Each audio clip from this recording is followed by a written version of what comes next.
বাংলা সিনেমার পর্দায় যিনি ঢুকলেই হল ভরা দর্শক উল্লাসে ফেটে পড়ে টলিউডের একমাত্র বস সুপারস্টার জিৎ। 2 দশকেরও বেশি সময় ধরে জিৎ শুধু হিট নয়, বাংলা বাণিজ্যিক ছবির ধারা বদলে দিয়েছেন নিজের ক্যারিশমা, অ্যাকশন আর স্টাইল দিয়ে। রোম্যান্স থেকে রাফ অ্যাকশন, প্রতিটি চরিত্রে তিনি বানিয়েছেন নিজের আলাদা স্কুল। আসুন জেনে নেই এই সুপারস্টারের অজানা গল্প, সাফল্যের পথ আর তার গড়ে তোলা ইন্ডাস্ট্রির নতুন যুগের গল্প। 30শে নভেম্বর 1978 সালে কলকাতার এক সাধারণ সিন্ধি পরিবারে জন্ম হয় জিতেন্দ্র মদনানির, যা জিতের আসল নাম। Saint Joseph and Mary school থেকে পড়াশোনা এবং পরে ভবানীপুর এডুকেশন সোসাইটি কলেজ থেকে গ্রাজুয়েশন। পড়াশোনা শেষ করে পারিবারিক ব্যবসায় যোগ দিয়েছিলেন ঠিকই, কিন্তু মনের ভেতর লালন করতেন গ্ল্যামার জগতের স্বপ্ন। জিতের শুরুটা হয়েছিল মডেলিং দিয়ে। 1990 দশকে বেশ কিছু বিজ্ঞাপনে কাজ করেন তিনি, কিন্তু জিত জানতেন তার গন্তব্য আরো অনেক বড়। 1994 সালে বিষবৃক্ষ নামের একটি টিভি সিরিয়ালে অভিনয় দিয়ে তার যাত্রা শুরু। এরপর ভাগ্য পরীক্ষার জন্য তিনি পাড়ি দেন মায়ানগরী, মুম্বাইতে। প্রায় 5 বছর সেখানে স্ট্রাগল করেন,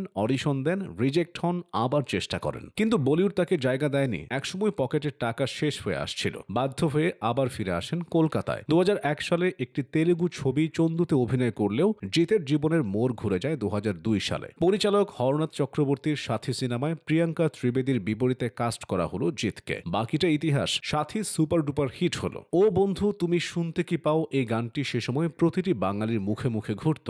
জিতের ইনোসেন্স, রোমান্টিক লুক আর অভিনয় এক রাতেই তাকে স্টার বানিয়ে দিল। সেই বছর তিনি BFJA থেকে মোস্ট প্রমিসিং অ্যাক্টরের পুরস্কারও জিতে নেন। এরপর ওই সালে মুক্তি পায় তার দ্বিতীয় সিনেমা রবি কিনাগি পরিচালিত চ্যাম্পিয়ন। তার বিপরীতে সহ অভিনেত্রী ছিলেন শ্রাবন্তী চট্টোপাধ্যায়। এরপর শুরু হলো টলিউডের অন্যতম সেরা জুটির পথচলা, জিৎ ও কোয়েল মল্লিক। নাটের গুরু সিনেমার মাধ্যমে এই জুটির আত্মপ্রকাশ, আর তারপর বন্ধন, শুভদৃষ্টি, যুদ্ধ, ঘাতক, সাত পাকে বাঁধা, একটার পর একটা হিট। 2005 সালের বন্ধন সিনেমাটি ছিল পারিবারিক ড্রামার এক অনন্য উদাহরণ। আবার যুদ্ধ সিনেমায় মিঠুন চক্রবর্তীর সাথে স্ক্রিন শেয়ার করে জিৎ বুঝিয়ে দিয়েছিলেন অ্যাকশনেও তিনি কারো থেকে কম যান না। জিৎ মানেই তখন বক্স অফিসে লক্ষ্মী লাভ। রোমান্টিক হিরো থেকে তিনি ধীরে ধীরে হয়ে উঠলেন অ্যাকশন হিরো। 2010 সালের পর থেকে জিৎ নিজেকে ভাঙতে শুরু করেন। ওয়ান্টেড, যশ, শত্রু, ফাইটার এই সিনেমাগুলো তাকে ম্যাস হিরো হিসেবে প্রতিষ্ঠিত করে। কিন্তু জিৎ চাইছিলেন আরো বড় কিছু করতে, তাই তিনি সিদ্ধান্ত নিলেন নিজেই প্রযোজনা করবেন। জন্ম হলো